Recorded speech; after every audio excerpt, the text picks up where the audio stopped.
امام جعفر صادق رضی اللہ تعالی عنہ نے فرمایا اے بندہ خدا، میں نے اپنے بابا حضرت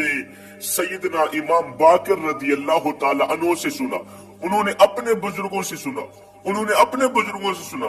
انہوں نے میرے بابا حضرت سیدنا مولا علی کرم اللہ وجہ الکریم سے سنا۔ حضرت سیدنا علی المرتضی شیر خدا کرم اللہ وجہ الکریم فرماتے تھے کہ میں نے اپنے نبی سے سنا، میرے نبی نے فرمایا تھا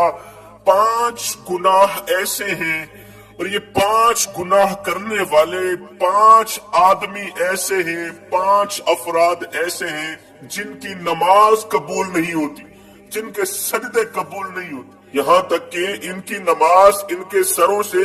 ایک بالشت بھی اوپر نہیں جاتی۔ ایک بالشت یہاں سے لے کر یہاں تک ایک بالشت بنتا ہے، ان کی نماز ان کے سروں سے ایک بالشت بھی